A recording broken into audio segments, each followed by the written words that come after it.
Oke. Ini tambah. Ini udah direkam. Udah dong. Oh iya. Iya. Oke. Dia adalah seorang musisi yang juga lagi sedang membangun, tapi udah lama itu. Besok 6 tahun lah minggu. Iya, Bro. Ya, Equalis. 1 Oktober. Itu hari ini bukan? Hari Pemuda Pancasila. Iya, ada momennya lu apa? Hari kebangkitan ya. Kebangkitan Pancasila. Ya. Iya, benar. Oke sih. 6 tahun itu masih perjuangan yang hebat dan ekstra lah ya. Cuman dengar-dengar katanya mau ke Jakarta, Pak. Iya, rencananya begitu. Rencananya mau ke Jakarta sama kawan-kawan semua Equalis. Yang sebenarnya tahun ini harusnya. Tahun ini. Cuma karena terjadi bencana internasional, Betul. Ada pandemi Covid ini kan. karena itu sih Pra. Jadi di sana sudah memang ada tawaran dari label kah atau buat yang Nggak ada sama sekali. Kita memang mau bertumpur lah sana, memang mau bertumpur.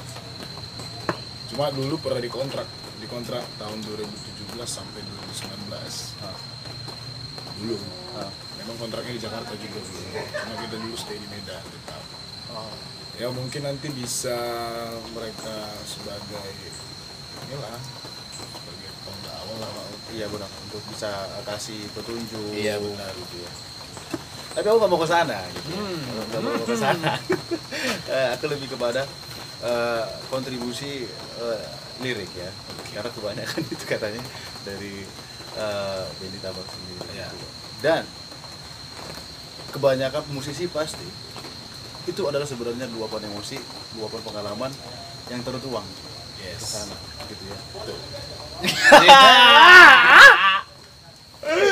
Udah berapa lagu, Bro? Equalis ada di album itu, di album Monumentum ada 9 plus 1 di album kompilasi Rockin' Battle. Sebelum musik ini Rockin' Battle itu ada satu lagu judulnya Pergi-Pergilah Kau. Itu aku tahu lagu itu. Gimana, gimana?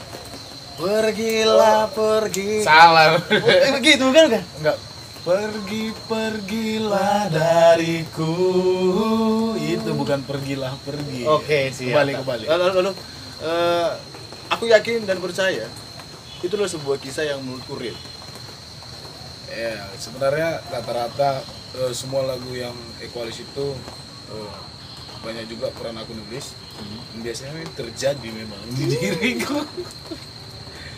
Karena memang nyanyikan apa yang kau rasakan. Rasakan apa yang kau nyanyikan. Kata musik kimia kan gitu. Tahu aku tahu. Oke, lalu. Ya, makanya memang aku nulisnya yang ku rasain gitu, sejujurnya aku ngapain mikir-mikir yang ada sama aku aja gitu tulis. Itu sih basicnya. Lalu dari tulisan itu sebenarnya pengalaman yang bagaimana pernah terjadi? Kalau dari judulnya kan pergi-pergilah kau. Ya. Itu kayaknya hubungan lama tuh. Hubungan lama lah. Hubungan lama. Ini memang murni ini hubungan hubungan asmaraku lah gitu. Memang si perempuan ini memang cukup sangat berpengaruh berpengaruh di hidupku. Jadi momennya ada momen kisahnya ya stuck sampai berapa lama lah begitu dan ada beberapa tahun lamanya gitu. Tapi cerita ini sebenarnya cerita lamaku. Oh gitu, cerita lamaku kisaran tahun 2011. Cuma ya dia yang bisa paling lama apa namanya? Bahasa orang sekarang ini galau lah ya. Lalu Ya aku tulis lah gitu. Aku tulis itu sebenarnya sebagai obat. Bahwasanya udahlah, udah cukup lah cerita ini.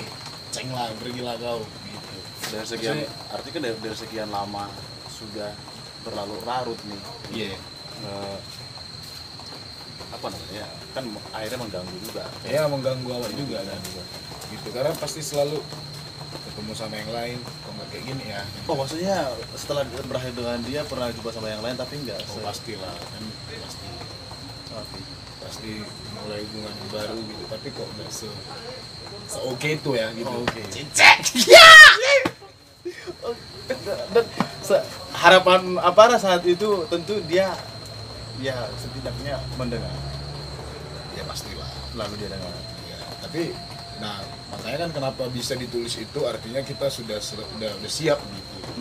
Itu kan bukan lirik galau, kalau aku yang bilangnya itu bukan lagu galau tapi lagu untuk move on gitu. Oke. Nah, karena rangkaian liriknya itu memang kesimpulan dari lagu itu, kita udah berpisah lah. Aku dengan hidupku, kau dengan jalan hidupmu juga gitu. Oke itu. Jadi dia lagunya untuk obat sebenarnya. Bukan untuk mau galau-galauan gitu. Ya Iya. kalau perform presentnya lagu itu memang ini lagu move on bukan lagu galau. Dan setiap kali perform itu selalu dibawa. Ya. Dari hampir setiap perform pasti dibawa. Lagu istilahnya lagu pamungkas juga. Tapi sekarang ini dia tidak jauh dari Jauh. Kalau secara Keberadaan. keberadaan jauh, tapi sampai hari ini kami udah jadi baik lagi. setelah berapa lama itu kontak kan agak renggang dulu tuh. Ya setelah dia pun semakin dewasa juga lah gitu kan. Dewasa secara pemikiran awal juga begitu. Kan nggak mungkin musuhan kan itu. Putus musuhan lemah kali. Iya. Kalau untuk waktu tidak komunikasi ya wajar-wajar saja. Wajar. Tunggu sampai dewasa. Ya, begitu. Setiap dia balik ke Siantar pasti ketemu. Setiap aku manggung ke Jakarta pasti ketemu. Kayak gitu. Dia kan di Jakarta itu. Iya. Nanti kan sama juga dari sana gimana itu? Enggak lah, dia kan udah ada jalan hidupnya juga, kan juga udah beda juga. Makanya hubungannya udah ini dia, udah kawan lah kayak gitu, udah kawan. Syukurlah seperti itu tadi. Kalau kata orang nggak mungkin, tapi memang betul udah kawan. Gitu. Mungkin nggak ada lagi perasaan, tapi memang ya udah kawan gitu. Gitu sih. Setiap kali jumpa Ya santai aja kayak mana kita ngobrol gini lah, santai kita ketawa gimana. Itu udah nggak istilahnya nggak malu-malu nggak. dia udah nikah? Belum nikah, sama-sama belum nikah. Masih lajang kan. Oke. Bagi yang tahu pasti tahu lah. Ya gitu ya? Iya. Bagi yang tahu pasti tahu. Tahu, Ya, tahu. pasti ini orangnya. Oke. Jadi selesai nih rilis si lagu. Si perempuan itu dengar. Ada pernah dia cerita bahwa Nggak pernah bahas itu gitu maksudnya. Ya cuma dia kan setiap rilis lagu enak lagunya. Gitu. dia kasih Ya, ini pasti. tanggapan. Akhirnya aku bisa dengar suaramu ya di platform, gitu-gitu. Karena kan dulu awal kan nggak penyanyi. Oh, Dulu kan penyamun.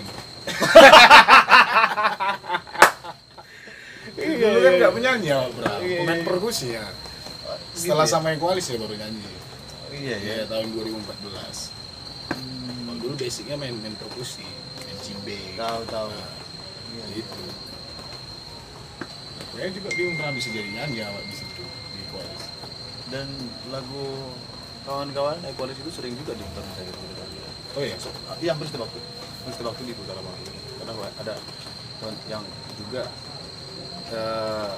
kayak semalam teman kita si apa itu bilang semua benar-benar fans banget. Yang obrolan juga selalu. Iya, itu luar biasa kan. Jadi ada suara jiwa itu juga adalah sebuah pengalaman. Ya, Oke. sebuah pengalaman. Kan hampir dari semua lagu itu kayak bawa nuansa ke nuansa cinta gitu. Iya, benar. Cinta ini kan luas sebenarnya kan. Ya. Kalau suara jiwa, ya emang asli inilah ungkapan Perasaan juga. ungkapan perasaan pastinya tentunya. Tapi mungkin dia bukan lebih ke cinta yang sebenarnya, cinta perasaan antara laki-laki dan perempuan. Jadi memang tentang perasaan kehidupan lah gitu. Oh, iya. Kan emosi apa yang nggak parah bawa? Emosi naik turunnya kehidupan. Kan kadang kita kan mau di titik nol. Itu sebenarnya hampir ya sumpah. Buat lirik susah, nyanyi bukan lirik nih. Ya. Sampai dia jadi sebuah lagu. Prosesnya memang panjang. kayak aku ini cerita sedikit. Kayak aku kalau mau nulis lirik itu apa nih ya gitu kan. Apa ini ya mau ditulis liriknya ini arahnya kemana gitu pasti. Baru aku ngumpulin bank kata dulu. Iya. Buat bank kata dulu. Baru harus minum tua dulu. Serius. Harus ada. Ya minum tua dulu, udah sedikit mabuk, udah orang-orang di sekitaran kosan udah tidur, udah tenang, baru mulai nulis gitu. Jadi mau startnya nanti nulis sendiri aku biasanya jam 1 atau jam 2 pagi, mau sampai pagi. Oke. Ya, belum dapat tinggalin, tidur dulu. Besok belum tentu dilanjutin. Oh, Tunggu dapat moodnya juga kayak gitu. Nah, baru minum lagi dulu, baru nulis lirik lagi, baru di workshop sama kawan-kawan. Gitu. Ini semaksimal yang aku punya. Ya kawan-kawan boleh, kayaknya ini bisa ini sedikit, oh boleh, boleh karena milik bersama lah gue. tentu. Itu sih kalau aku proses nulis lirik.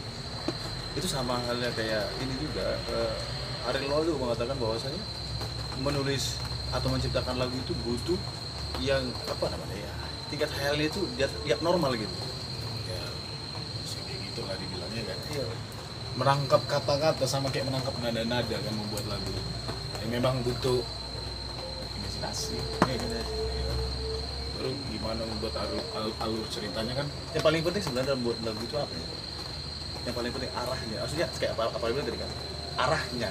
Ya, iya maknanya mau disampaikan ini apa gitu. Baru harus jelas plotnya, alurnya biar nyampe maknanya gitu.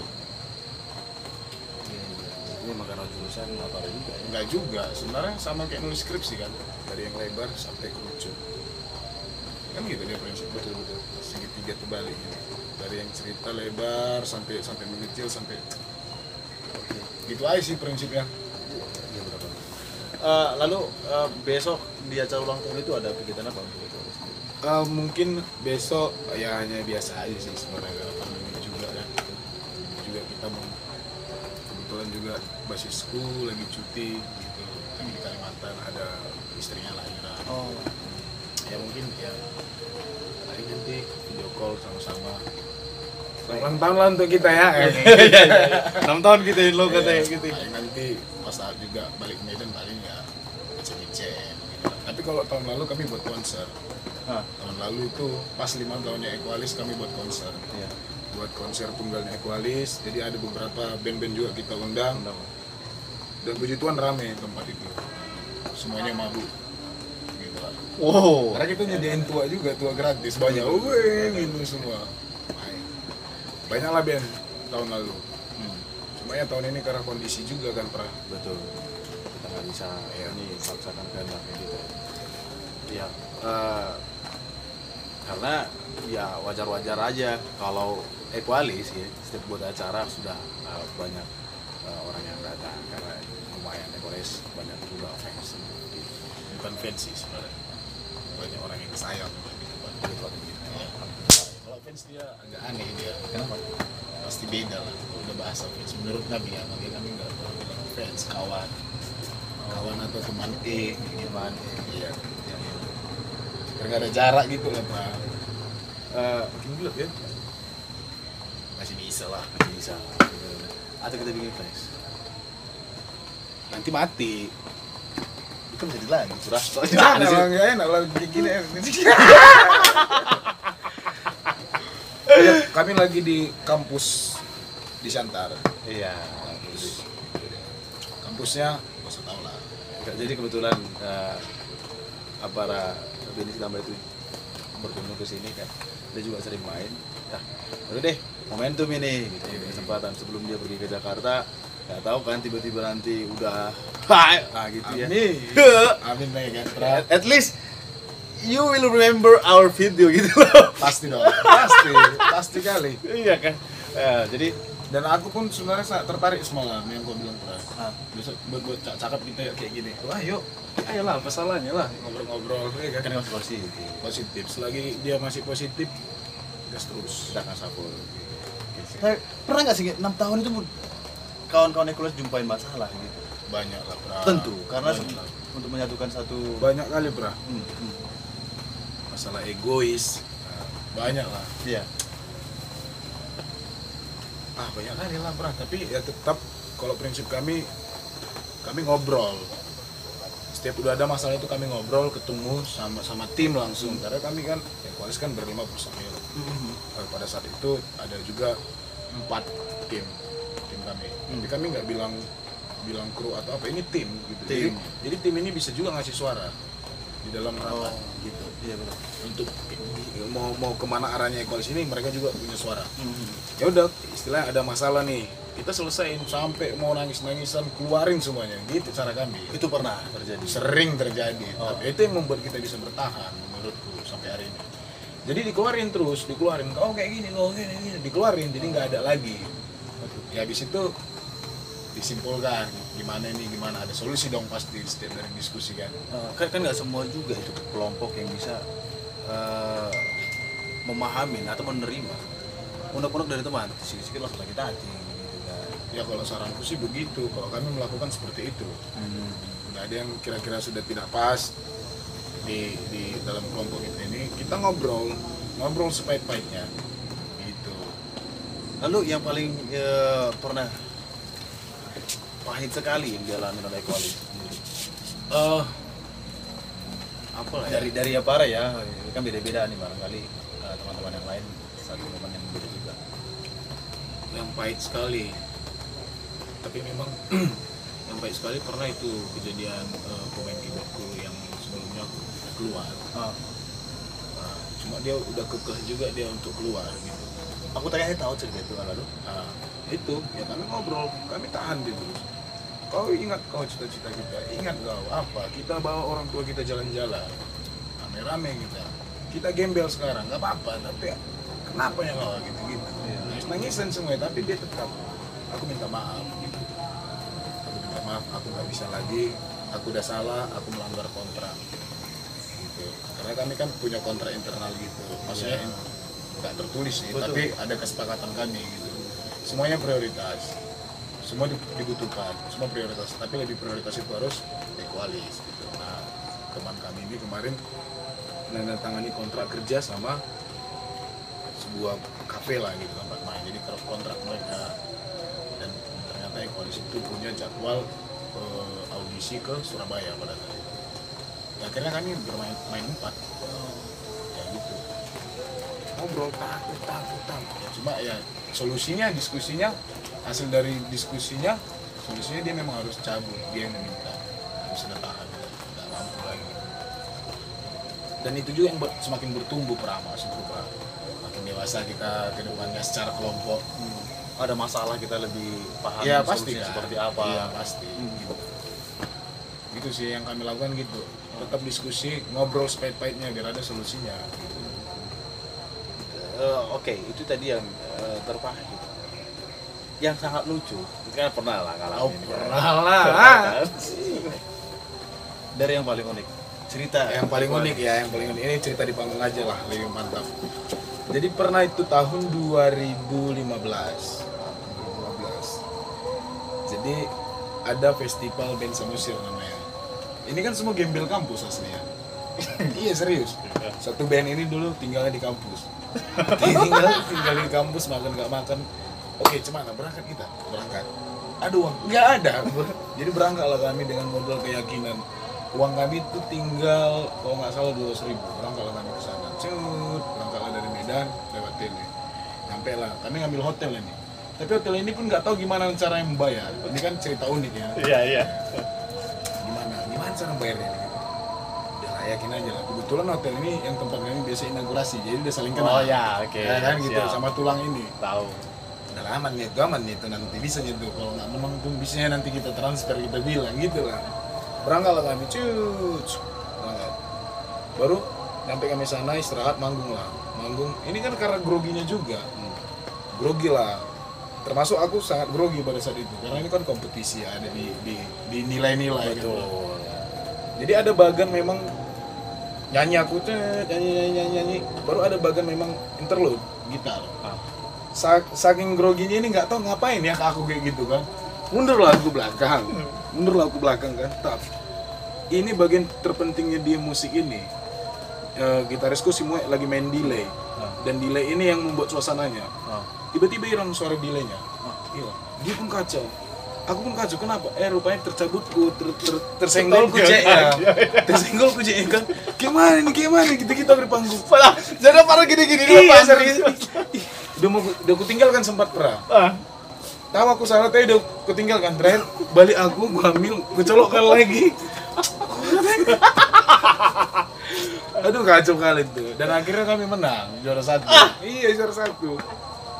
Akhirnya semua bisa dibayar kayak gitu. Alasan jurinya bisa menang kayak gitu apa? Ya memang kan pada saat itu ya aku nggak tahu ya, tapi kalau aku posisikan diri sebagai juri, kami di situ nggak main skill. Maksudnya nggak main full skill, main kencang gitu enggak. Kami main pop sebenarnya. Tapi kami main soul, main dinamik. Jadi jurinya ini yang baru kayaknya gitu lah. Yang baru ini kayak gitu kan bawa lagu Batak. Jadi kayak mau buat lagu Batak ini seenak mungkin, rupanya hilang kali itu. Serius, saking groginya lah itu. Grogi kali. Aduh mampus kan. Habis nyanyi kita kan kadang inilah pengalaman kan panggung ke panggung kan. Ngapain aku ya kaku kali ya. Di belakang lah gaya-gayaan. Rupanya kecelakaan. Tapi untung selamat, selamat. Kena repet juga awak sama si Mue. Entah apa kau Sedih belakang panggung. Iya. Apa bisa kacau kali gitu. Tapi setelah itu pasti kawan-kawan kan menceritakan itu juga ketawa lah, Kita ketawa kali lah. Sorry lah. Grogi aku gitu lah. Padahal ya udah resiko kian lah ini untuk Iya. transfer aja lah tulang untuk bakal kami. Tapi untung lah menang itu. Iya, Untung kali tuh, bro. Itulah salah satu yang unik yang berkesan kali juga sama aku. Gak punya uang, gembel ya aslinya semua orang. Gembel kampus, ya, kayak kawan-kawan sini. Gembel artinya kan bukan apa ya. Maksudnya orang-orang Konotasinya ya, negatif. Bukan negatif ya gitu maksudnya. Yang orang mau berproses di kampus gitu. Apa di kampus berapa lama berarti? Aku Sejak awal masuk. Jadi aku pertama kali nyampe ke Medan itu aku nggak punya kos memang. Ini dari pertama kali. Karena memang ya permasalahan pasti ekonomi lah untuk pada saat itu. Berangkat aku ke Medan tahun 2010, aku numpang lah 1 bulan di rumah abangku, anak mertuaku. Ya karena aku juga nggak enak hati juga kan, karena pulang malam terus habis dari kampus gitu kan, namanya latihan main musik kan. Sementara abangku itu kerjanya nggak nentu, kadang pagi atau siang atau malam gitu. Jadi aku izin, dan setelah itu aku PGT lah, aku penghuni gelap tetap lah Di kampus. kemana-mana, belum kampus, masih contohnya ke kos Mupra, Iya. Pak Hari gitu, kos siapa ke siapa gitu, baru ditampung abangan. Ini sistem nodong juga kayaknya. Nodong lah, wajib lah Ya terus. kos lagi kayak nggak tahu mau tidur mana, Iya, gitu lah ini iya. ya kan. Ini awal-awal masih kuliah aku ini 2010. Dah terakhir adalah abangan Bang Boim, udah kalau di rumah aja, mulai di rumah, tinggal di rumahnya, mulai agak aman ya kan. Akhirnya cabut juga, gak enak juga kan, lama-lama kan gitu kan. Tapi ada juga hampir setengah tahun gitu. Dah baru ada sahabatku namanya Syirani. Nah itu lamaku di rumah sahabatku yang Syirani namanya Maharani Tarigan. Lama. Dan akhirnya kayaknya butuh lebih bebas lagi gitu kan, masalah waktu. Udah 2012 kampus sampai tamat. Sampai 2015. Hampir 3 tahunan lah aku tinggal di kampus. Lagi skripsian lah aku, baru aku ngekos, mulailah berani ngekos. Udah mulai main Karena perlu fokus juga kan. Bukan, emang udah mulai ada duit lah pada saat itu. Oh, Udah mulai main iya, di kafe, iya. kan gitu ya. Adalah yang Ada yang bisa, Oke, dan aku siap. nggak mau fokus juga kan, Oke, gitu. Lama juga lah tinggal kampus, nikmati suasana kampus. Ngamen-ngamen di jalan ya, Astaga. main kali lah. Makanya bilang tadi prosesnya yang kita nikmati. Iya. Hanya kita perlu sabar aja kali ya. Harus sabar. Seru loh, ngamen di kantin. Ada 3 kantin di situ. Jadi tiap hari aku dalam seminggu itu 4 hari pasti ngamen lah. Karena lumayan, sekali ngamen nanti dapat 60.000. Kantin sini gitu. Ngamen lah. sendiri aja. Kalau ada kawan mau ikut, ayo bagi-bagi duitnya nanti. Iya. Iya, baru ada kantin nanti tuh satu di situ, kantin mem namanya. Mem, permisi ngamen yang, silakan Ben. Habis ngamen, sini kau. Apa mem? Makan lu kau. Oke. Ada servis dari dia. Iya, ada. Iyalah, kan itu jadi kayak ini, Pra. Apa namanya ya? Ada orang Hiburan makan lah. dihibur kan. Iya. Seru. Cuek aja, ya kan? Namanya survive. Iya, betul. Jadi dan yang paling ini pengalaman yang paling itu paling lucu lah. Ya.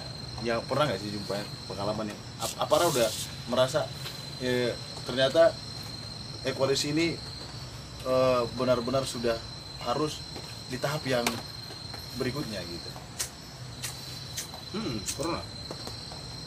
Dan ya tetap sih sebenarnya kan ya semua band kan harus ke sana. Iya pasti. Sederhananya begini, Pra. Sebelum rencana ini mau berangkat ke Jakarta, kan bicara tahap tadi. Ya, kita harus naik level, next step gitu kan. Ya, mulai pertama ngeband, ya gitu-gitu aja. Ya ada triggernya kayak Mue, kawan-kawan lain. Ayolah, masih gini-gini kita buat album lah. Iya. Buat album kan udah naik level artinya. Tentu. Baru mulai berani ikut kompetisi ke luar kota gitu-gitu. Nah, gitulah. Ya, pernah pasti. Nah, ini juga lagi challenge juga kan mau berangkat ke Jakarta kan. Itu misi juga gitu maksudku, mau naik step juga. Itu dan kesepakatan kawan-kawan juga. Iya, udah pernah kita brolin pastinya. Iya. Udah pernah kita brolin secara tim. Nah, jadi itu semua orang punya cerita. Ya, semua orang punya cerita. Ya, yang paling penting kayak Apara bilang kita harus juga bisa cintain prosesnya, nikmatin karena itu akan menjadi memori wajib yang membuat kita untuk sadar gitu ya. Sadar, men, ini tuh kamunya dari bawah loh gitu. Nanti kalau tiba-tiba besar, ya don't be arrogant gitu. Iya, harus. Tapi harus ada juga prinsip itu, benar-benar. Harus tetap ada prinsip awak, tetap jangan arogan, jaga hati awak, jangan sombong. Ya kan? Kalau sempat sombong Kalau udah lama jadi orang sombong, karena mau kau makan? Enggak ada uangku bang, kalau nggak ada, saya ngamen nanti. Iya. Oke, terima kasih untuk Benny Tama yang mau berbagi cerita sama kita. Mudah-mudahan itu bisa memotivasi, jadi inspirasi juga untuk kita. Dadah.